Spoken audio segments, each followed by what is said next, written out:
Nefroblastoma. El nefroblastoma, también conocido como tumor de Wilms, es el tumor renal sólido más común de la niñez, que responde a alrededor del 5% de los cánceres de la niñez. Se informan al año cerca de 600 nuevos casos. La edad pico de presentación es durante el tercer año de vida y no hay predilección por algún sexo. La enfermedad se ve a nivel mundial con edad de inicio y distribución de sexos similares.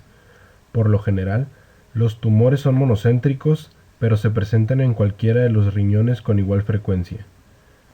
En 5% de los casos, los tumores son bilaterales.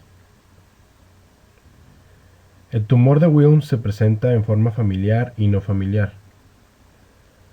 El grupo del National Wilms Tumor Study documentó la ocurrencia de un tumor familiar de Wilms en alrededor de 1% de los casos. Alrededor de 10% de los pacientes con tumores de Wilms tienen malformaciones congénitas reconocidas. Entre los trastornos más comunes asociados con el tumor de Wilms está el síndrome WAGR, que significa tumor de Wilms, aniridia, malformación genitourinaria y retraso mental.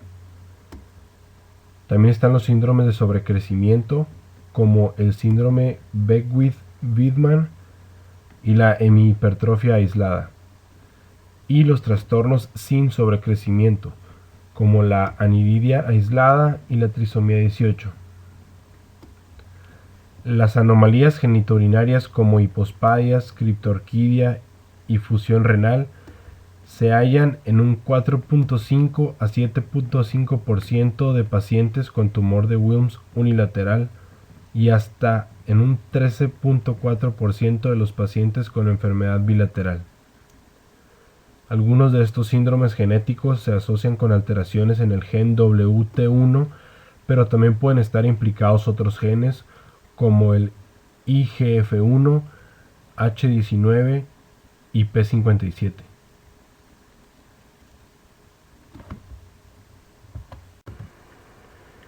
En 1972, Knudson y Strong propusieron la hipótesis de dos eventos para explicar la temprana edad de comienzo y la presentación bilateral en niños con una historia familiar de tumor de Wilms. En esta hipótesis, la patogénesis de la forma esporádica del tumor de Wilms es resultado de dos mutaciones posigóticas de una sola célula. En contraste, la forma familiar de la enfermedad surge después de una mutación presigótica y un evento posigótico subsiguiente. Los análisis del cariotipo de los pacientes con tumor de Wilms con distintas malformaciones congénitas y estudios de pérdida de heterocigosidad permitieron identificar una región en el brazo corto del cromosoma 11. Este trabajo condujo finalmente a la identificación de un gen asociado con el desarrollo del tumor de Wilms, el WT1, que se localiza en el cromosoma 11p13. Aunque algunas alteraciones en este gen se han asociado con tumor de Wilms y anomalías genitourinarias, solo en 5 a 10% de los tumores de Wilms esporádicos se ha demostrado que tienen mutaciones en el gen WT1. En 1990, Beckwith y colaboradores propusieron una nomenclatura y clasificación simplificadas de las lesiones precursoras de tumor de Wilms, conocidas como restos nefrogénicos. Se han identificado dos categorías diferentes de restos nefrogénicos y se designaron como RN perilobar y RN intralobar. En un concepto del desarrollo del tumor de Wilms se propuso que algunos RN permanecen latentes durante muchos años, algunos sufriendo involución y esclerosis y otros dando origen a los tumores de Wilms. El tumor de Wilms típico consiste en elementos blastémicos, epiteliales y estromales en distintas proporciones. Se han descrito tumores que se componen de blastema y estroma o solo de blastema. Las formas puras tubulares y papilares son muy similares al cáncer de células renales papilar descrito anteriormente.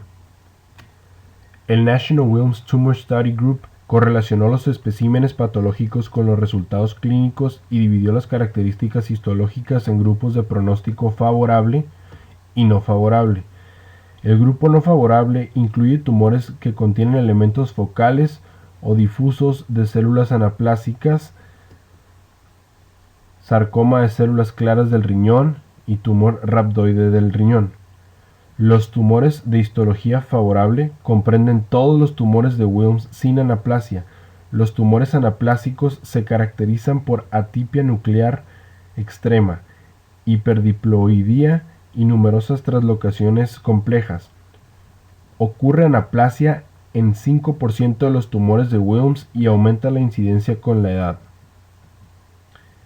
Es común en niños afroamericanos y se asocia con mutaciones de P53. Los tumores de Wilms son en general grandes, multilobulados y de color gris o bronceado con áreas focales de hemorragia y necrosis. A veces se observa una pseudocápsula fibrosa. Puede ocurrir diseminación del tumor mediante extensión directa a través de la cápsula renal, por vía hematógena a través de la vena renal y la cava o por diseminación linfática. En el momento del diagnóstico ya está presente la enfermedad metastásica en 10 a 15% de los pacientes, siendo los pulmones y el hígado los sitios más comunes de compromiso. Los linfáticos regionales están involucrados hasta en 25% de los pacientes. Son raras las metástasis a hígado, hueso y cerebro. El sistema de estratificación del National Wilms Tumor Study Group se utiliza muy ampliamente y se basa en los datos quirúrgicos y patológicos. El estadio 1 es un tumor limitado al riñón y totalmente extirpado. Ninguna penetración de cápsula renal o participación de vasos del ilio. El tumor no se rompió antes de la extirpación ni durante ella. No existe tumor residual aparente más allá de los márgenes de resección. El estadio 2, el tumor se extiende más allá del riñón, pero está por completo extirpado. Hay penetración a través de la superficie externa de la cápsula renal, invasión de los vasos del ilio, y es necesario tomar biopsia del tumor antes de la remoción o diseminación local. No hay tumor residual evidente en o más allá de los márgenes de escisión. El estadio 3 es un tumor no hematógeno residual confinado al abdomen. Se presentan uno o más de los hechos siguientes. Se afectan los nódulos linfáticos regionales. Ha habido contaminación peritoneal difusa por el tumor, como diseminación del tumor más allá del tumor que ha penetrado a través de la superficie peritoneal. Se encuentran implantaciones sobre las superficies peritoneales. El tumor se extiende más allá de los márgenes quirúrgicos, tanto microscópica como macroscópicamente. El tumor no es resecado totalmente debido a la infiltración local dentro de estructuras vitales. La diseminación del tumor no limitada al flanco ocurrió antes o durante la cirugía. Y el trombo del tumor es transectado. El estadio 4, hay metástasis hematógenas a pulmón, hígado, hueso y cerebro.